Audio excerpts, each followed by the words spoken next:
बिस्मिल्लाहिर्रहमानिर्रहीम अस्सलामुअलैकुम, welcome to my channel. तो आज हम बनाने वाले हैं देगी आलू गोश्त। इंतहाई मज़ेदार और झटपट वाली जो है मैं रेसिपी आपसे शेयर करने वाली हूँ। तो चलें स्टार्ट कर देते हैं। सबसे पहले मैंने यहाँ पर प्रेशर कुकर ले लिया है, उसके अंदर शामिल करेंगे ऑयल। तो 6 टेबल स्पून हमने ऑयल के शामिल कर दिए। ऐड कर रही हूँ इस पॉइंट पर मीट। यहाँ पर 250 ग्राम्स मैंने मीट ले लिया है बीफ का, आप चाहें तो मटन भी ले सकते हैं। ऐड करेंगे इस पॉइंट पे 1.5 टेबल स्पून जिंजर गार्लिक का पेस्ट। अब आपने क्या करना है, अच्छी तरीके से ना 2 से 3 मिनट इसको लाजमी भूनना है। इससे क्या होता है, गोश्त का फ्लेवर बहुत अच्छा आता है और साथ ही साथ इसके अंदर जो भी स्मेल वगैरह गोश्त की होती है वो ख़त्म हो जाती है। तो जिंजर गार्लिक पेस्ट डाला आपने, अच्छी तरीके से भून लिया। उसके बाद ऐड करेंगे प्याज और टमाटर। 3 अदद मैंने यहाँ पर ले ली हैं प्याज, बारीक बारीक कट कर लिया। 4 अदद मैंने यहाँ पर टमाटर ले ली हैं मीडियम साइज़ के, इसको भी रफ सा कट कर लिया है।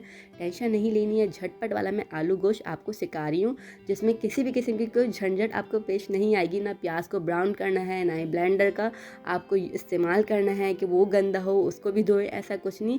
एक ही आपका प्रेशर कुकर के अंदर झटपट और शानदार सा आलू गोश्त तैयार हो जाएगा। 1 टेबल स्पून ऐड किया मैंने red chilli powder, half tablespoon add किया हमने हल्दी पाउडर, हाफ टेबल स्पून हम ऐड कर रहे हैं इसके अंदर लाल कश्मीरी मिर्च का जो पाउडर होता है वो ऐड करेंगे। इसके अंदर मिक्स साबुत गरम मसाला जो होता है वो आप चाहें तो पिसा हुआ भी पाउडर फॉर्म में भी इस्तेमाल कर सकते हैं। ऐड करेंगे salt according to your taste. अच्छी तरीके से हमने क्या करना है, अब करनी है इसकी भुनाई। तो देखें तकरीबन 5 से 6 मिनट आपने इसकी लाजमी अच्छी तरीके से भुनाई करनी है ताकि प्याज और टमाटर हो जाएं अच्छी तरीके से सॉफ्ट। और जैसे इसमें ऑयल सेपरेट हो जाएगा ना, तो आगे का काम हमने तब बाद में करना है, अभी नहीं करना। तो आपने क्या करना है, अच्छी तरीके से भून लेना है। देखें ज़बरदस्ती भुनाई हो गई है, 5 से 6 मिनट मैंने इसको लगातार भूना है। और ये देखिए ऑयल कितना अच्छा सा सेपरेट हो गया है, कलर भी बहुत शानदार सा आ गया है। लेकिन आगे जाकर जब ये पूरा पकेगा तो कलर और ज़्यादा अच्छा आएगा। अभी तो ये बीच का है ना, तो अभी देखें अच्छी तरीके से देखें भूनना है आपने लाजमी। ये देखें ज़बरदस्ती बुनाई हो रही है, कुछ नहीं झंझट आपको पेश आने वाली, ना प्याज को ब्राउन करना है ना प्यूरी बनानी है टमाटर की, कुछ नहीं। अब ऐड कर लिया हमने इसके अंदर पानी। तो तकरीबन ½ लीटर मैंने इसके अंदर पानी शामिल कर दिया है।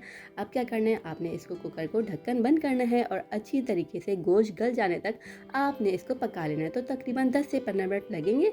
तो जब तक हम गोश्त गलने तक इसका वेट करते हैं, फिर चेक कर लेंगे। तो यहाँ पर देखें 15 मिनट लगे और यहाँ पर अच्छी तरीके से गोश्त गल गया है और मसाला देखें कितना अच्छी तरीके से सॉफ्ट होकर एकदम भुना भुना कौरमे वाला हो गया है। आपको कुछ इसके अंदर पीसना वगैरह नहीं पड़ेगा, ये खुद ही इसके अंदर बिल्कुल अच्छी तरीके से सेट हो जाएगा। इस पॉइंट पर हम ऐड करेंगे इसके अंदर आलू। तो देखिए मैंने इस तरीके से आलू को बीस से एक आलू के 2 हिस्से कर लिए। अच्छा, आप अपने अकॉर्डिंग आलू की क्वांटिटी बढ़ा कम या कर सकते हैं, जो भी आपको पसंद हो, जितनी क्वांटिटी में आपको आलू को ऐड करना है। मैंने तकरीबन 5 अदद आलू इस पॉइंट पर इसके अंदर ऐड कर दिए। अच्छी तरीके से आपने आलू डालने के बाद भी लाजमी इसको भूनना है ताकि आलूओं के अंदर भी ना अच्छा सा फ्लेवर आ जाए। अब देखें 2 से 3 मिनट आपने भुनाई की, उसके बाद ऐड करेंगे इसके अंदर पानी। तो 300 ml 300 ml मैंने इसके अंदर पानी शामिल कर दिया। बस इतना ही पानी शामिल करना है, या आप ज़्यादा भी कर सकते हैं। अगर आपको शोरबा ज़्यादा पसंद है तो आप लगा सकते हैं, कोई मसला नहीं है। अच्छी तरीके से हमने भूना, उसके बाद पानी शामिल किया। अब अगेन हमने इसको तकरीबन 5 मिनट के लिए पका लेना है। कुकर को अगेन बंद करके, ज़्यादा हमने नहीं पकाना है, उससे क्या होगा आलू का शेप ख़राब हो जाएगा, वो टूट जाएंगे तो अच्छा नहीं लगता सालन के अंदर टूटे हुए आलू। तो यहाँ पर देखें ज़बरदस्त सा गल गए हैं आलू, 5 मिनट लगे हैं और ये झटपट सा मज़ेदार सा शानदार सा आलू गोश्त यहाँ पर हो गया तैयार। देखें ज़बरदस्त सा कलर आ गया, कितना खूबसूरत सा लग रहा है, एकदम देगी। आप चाहें तो इसको और थिक कर सकते हैं या ग्रेवी आपको ज़्यादा पसंद तो और रख सकते हैं। ये देखें यहाँ पर ज़बरदस्त सा आलू गोश्त तैयार हो गया, मिनटों में तैयार हो गया ना, और कोई मेहनत भी नहीं करनी पड़ी हमें कि हमें प्याज ब्राउन करना है, हमें टमाटरों को पीसना है, कुछ भी नहीं। यहाँ से हमने सर्व किया, ऊपर से डालेंगे हरा धनिया, हरी मिर्चें, और ये रेडी टू सर्व है। एंजॉय कीजिए, ट्राई कीजिएगा। रेसिपी अच्छी लगे तो चैनल को कर दीजिएगा सब्सक्राइब। हम आपसे मिलेंगे इंशाल्लाह नेक्स्ट रेसिपी के साथ न्यू वीडियो में। तब तक अल्लाह हाफिज़।